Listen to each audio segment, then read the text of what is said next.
What's up everyone? Today I just wanted to make a very short video on IELTS, the English test.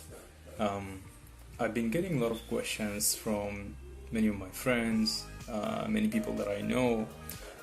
Everyone's asking about IELTS preparation and what to do, what not to do, and so on and so forth. So I thought that instead of making individual responses, I would just probably make a small video, so not only them but also other people might take some help from it.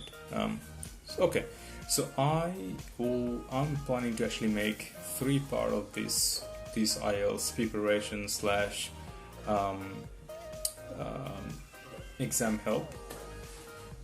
Today is the first one. This will be the first one. So the first topic that I would like to say before this, small disclaimer: I will not be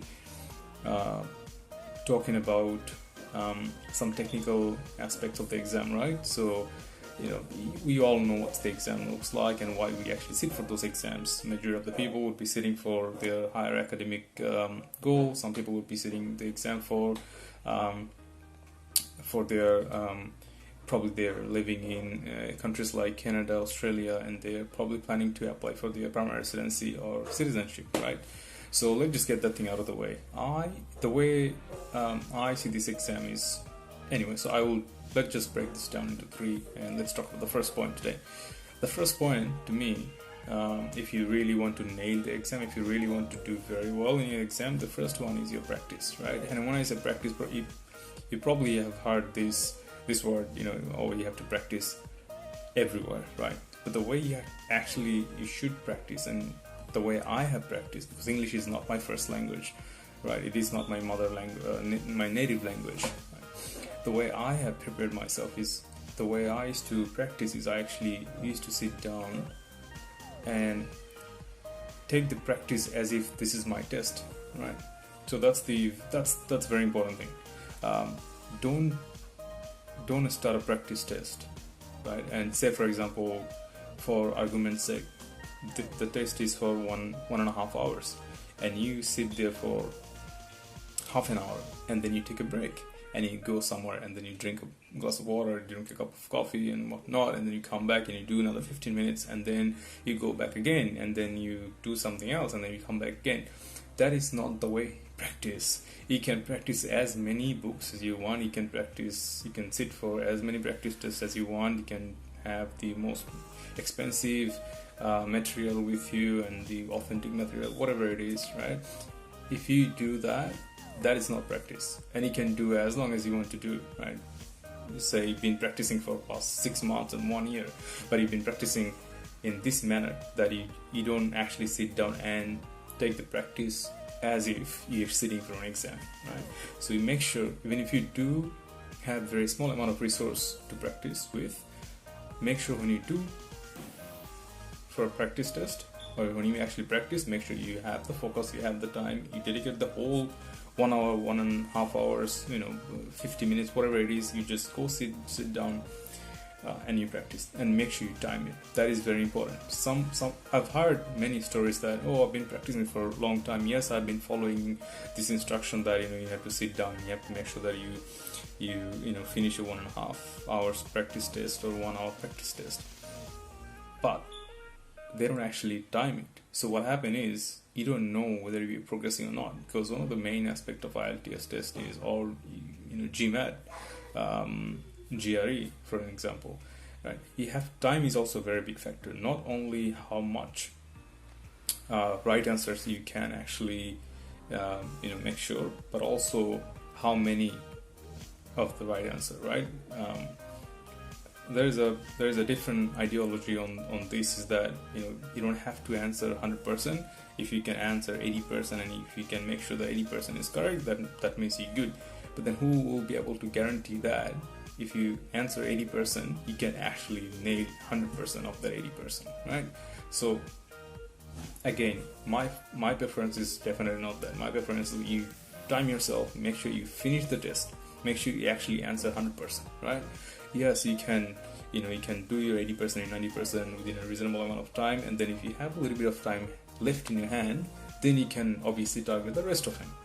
But I'm not saying, and I will never say that don't worry about it, you don't have to answer 100%.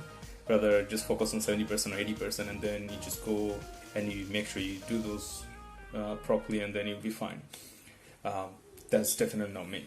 So point number one, just to re-emphasize again, point number one is practice. And when you say practice, you make sure you practice in a formal way. Make sure you actually sit down and for the full time, sit down with your full focus, full attention. Don't go have a cup of coffee middle of the exam or middle of the practice test.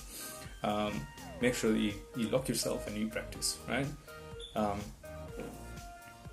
Second point on this topic is you can practice one thing, you can practice one practice item many times. You don't have to have 200 different resources, and you have to practice.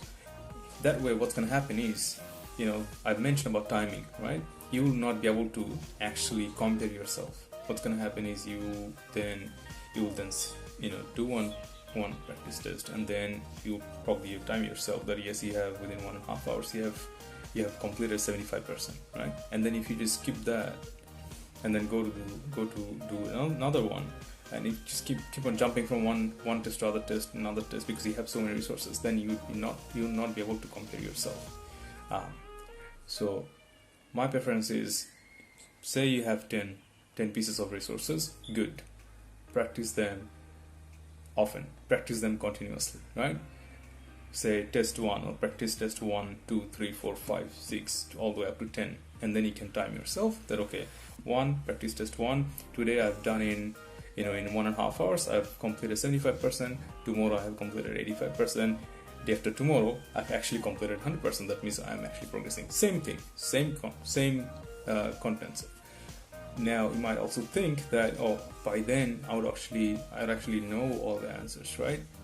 Not necessarily, because if you rotate continuously, say obviously you're not going to be prepare yourself with only one set of resources, right? At least you will have 5, 6 or 7 or 8, and so that will also help you. And in some cases it's not actually that bad, because it's not only time and how much you have actually completed, it's also about you've learned new things. Probably while you're doing the test, you've learned few new vocabularies. You probably didn't know one spelling, now you know it. So there's so many elements that you can actually add on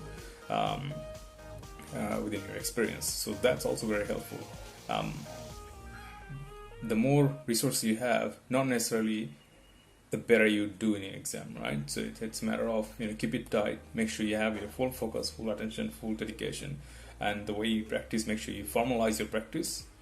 That's the word, the formalizing of the practice. Don't take it very casually that it's okay, I'm just sitting at home, I'm doing my own practice, and half an hour I'm just gonna go and cup coffee and whatnot. It's not going to help. Genuinely, it's not going to help.